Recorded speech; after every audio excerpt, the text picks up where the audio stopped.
جو لوگ آپ کو اہمیت نہیں دیتے، تمہارے جذبات کو ہلکا جانتے ہیں، وہ دراصل تمہاری روشنی اور تمہارے وجود کے حقدار ہی نہیں ہوتے۔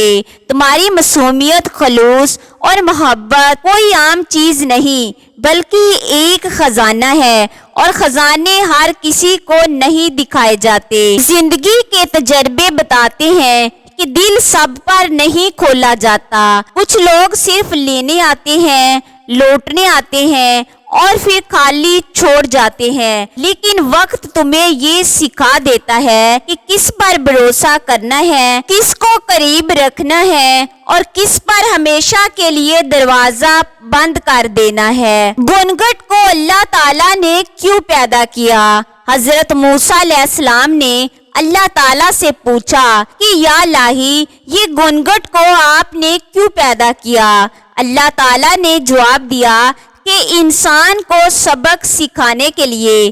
حضرت موسیٰ علیہ السلام نے پوچھا کہ یا اللہ، وہ کس طرح؟ اللہ تعالیٰ نے فرمایا کہ گھونگھٹ زیادہ مشقت کر کے گولا بنا دیتا ہے، پھر اس گولے کو مشقت کے ساتھ اپنے غار کے پاس لے آتا ہے، لیکن گھونگھٹ اندر چلا جاتا ہے اور گولا باہر رہ جاتے ہیں۔ یہی حال انسان کا بھی ہے۔ وہ حلال حرام کی تمیز کیے بغیر مال و دولت جمع کرتا ہے، پھر انسان قبر میں دفن ہو جاتا ہے اور مال و دولت باہر رہ جاتی ہے۔ استاد نے مذاق میں کہا، کوئی ہے جو جنت سے مٹی لا سکے؟ دوسرے دن ایک بچہ تھوڑی سی مٹی کسی چیز میں ڈال کر لے آیا اور بولا، استاد جی، آپ نے کل جنت کی مٹی مانگی تھی۔ استاد اور پوری کلاس کے بچوں نے حیرانی سے پوچھا، یہ کہاں سے لائے ہو؟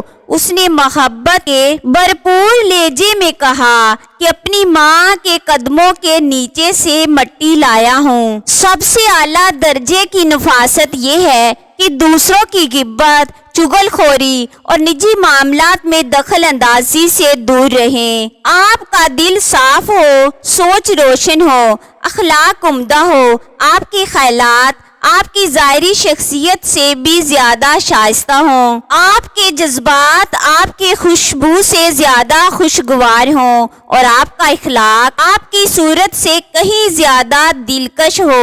یقین کیجئے کہ آپ کی ایسی شخصیت اللہ رب العزت کو بہت محبوب ہے، اور جو رب کا محبوب ہو وہ بندوں کا ہوتا ہی ہے۔